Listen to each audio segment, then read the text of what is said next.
ರಾಜ್ಯದಲ್ಲಿ ಮರು ಜಾತಿ ಗಣತಿಗೆ ದಿನಗಣನೆ ಆರಂಭ ಆಗಿದೆ. ಹಿಂದುಳಿದ ವರ್ಗಗಳ ಜಾತಿ ಗಣತಿಯ ಜೊತೆ ಗ್ಯಾರಂಟಿ ಲೆಕ್ಕಾಚಾರ, ಗಣತಿಯೊಂದಿಗೆ ಗ್ಯಾರಂಟಿ ವಿಶ್ಲೇಷಣೆಗೆ ಸರ್ಕಾರ ಮುಂದಾಗಿದೆ. ರಾಜ್ಯದಲ್ಲಿ ಮರು ಜಾತಿ ಗಣತಿಗೆ ದಿನಗಣನೆ ಆರಂಭ ಆಗಿದೆ. ಹಿಂದುಳಿದ ವರ್ಗಗಳ ಜಾತಿ ಗಣತಿಯ ಜೊತೆಗೆ ಗ್ಯಾರಂಟಿ ಲೆಕ್ಕಾಚಾರ ಹಾಕೋದಕ್ಕೂ ಕೂಡ ಸರ್ಕಾರ ಮುಂದಾಗಿದೆ. ಇದೇ ತಿಂಗಳ 22ರಿಂದ ಆರಂಭವಾಗುತ್ತೆ ಜಾತಿ ಗಣತಿ.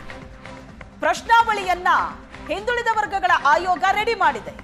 ಪ್ರಶ್ನಾವಳಿಯಲ್ಲಿ ಸರ್ಕಾರದ ಗ್ಯಾರಂಟಿಗಳ ಬಗ್ಗೆಯೂ ಪ್ರಶ್ನೆ ಇದೆ. ಗ್ಯಾರಂಟಿ ಫಲಾನುಭವಿಗಳ ಬಗ್ಗೆ ತಿಳ್ಕೊಳ್ಳೋದಕ್ಕೆ ಸರ್ಕಾರ ಈ ಮೂಲಕ ಯತ್ನಿಸ್ತಾ ಇದೆ.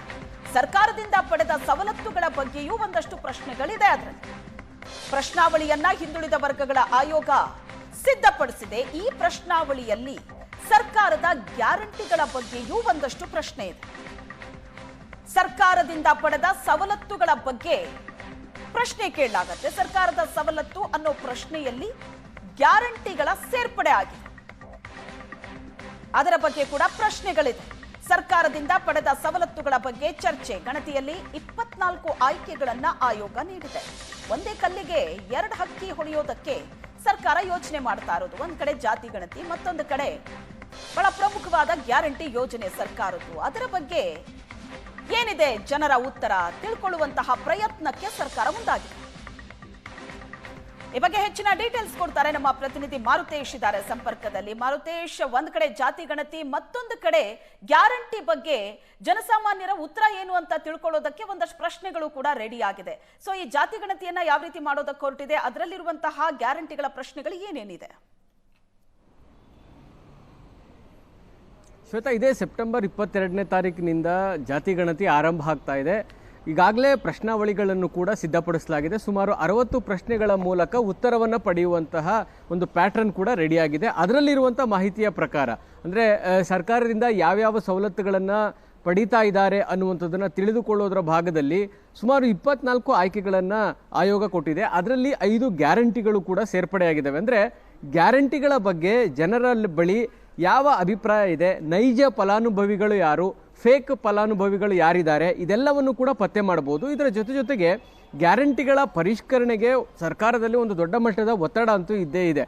ಸೊ ಹೀಗಾಗಿ ಮುಂದೆ ಗ್ಯಾರಂಟಿಗಳ ಪರಿಷ್ಕರಣೆ ಅನಿವಾರ್ಯವಾ ಅನ್ನುವಂಥ ಪ್ರಶ್ನೆ ಇದ್ದಾಗ ಅದಕ್ಕೆ ಕಾರಣ ಮತ್ತು ಅದಕ್ಕೆ ಸರಿಯಾದಂತಹ ಉತ್ತರ ಸಿಗಬೇಕು ಅಂದರೆ ಈ ಸಮೀಕ್ಷೆಯಲ್ಲಿ ಜನರ ಅಭಿಪ್ರಾಯ ಏನಿರುತ್ತೆ ಅನ್ನೋದನ್ನು ತಿಳಿದುಕೊಳ್ಬೇಕು. ಆ ಕಾರಣಕ್ಕಾಗಿ ಜಾತಿ ಗಣತಿಯಲ್ಲಿ ಗ್ಯಾರಂಟಿಗಳ ಬಗ್ಗೆಯೂ ಕೂಡ ಪ್ರಶ್ನೆ ಕೇಳಲಾಗಿದೆ. ಅಂದರೆ ಒಂದು ಕುಟುಂಬ ಸರ್ಕಾರದಿಂದ ಯಾವ್ಯಾವ ಸವಲತ್ತುಗಳನ್ನು ಪಡೆದುಕೊಳ್ತಾ ಇದ್ದಾರೆ ಅನ್ನುವಂತಹ ಹಲವು ಯೋಜನೆಗಳನ್ನು ಇಟ್ಟಿದ್ದಾರೆ. ಆ ಹಲವು ಯೋಜನೆಗಳಲ್ಲಿ ಸರ್ಕಾರದ 5 ಗ್ಯಾರಂಟಿಗಳನ್ನು ಕೂಡ ಸೇರಿಸಿದ್ದಾರೆ.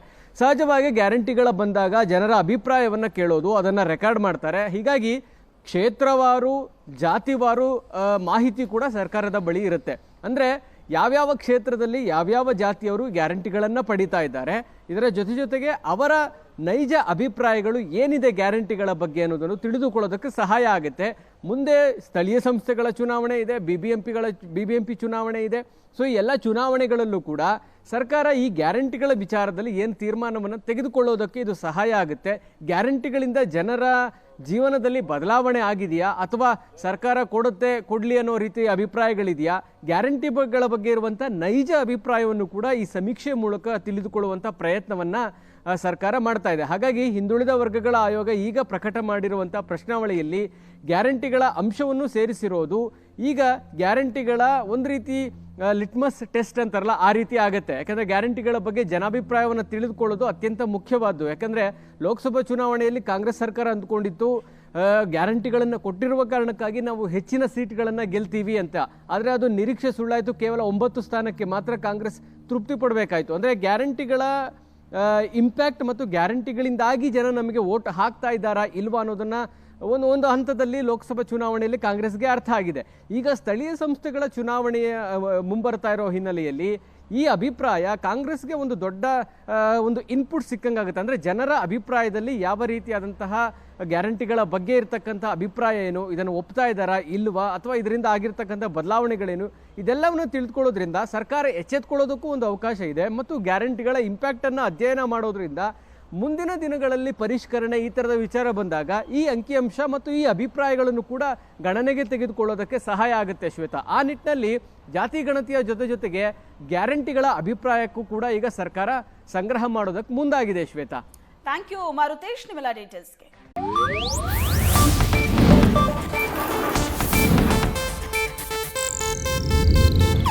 ಇದು ಏಷ್ಯಾನೆಟ್ ನ್ಯೂಸ್ ನೆಟ್ವರ್ಕ್ ಪ್ರಸ್ತುತಿ.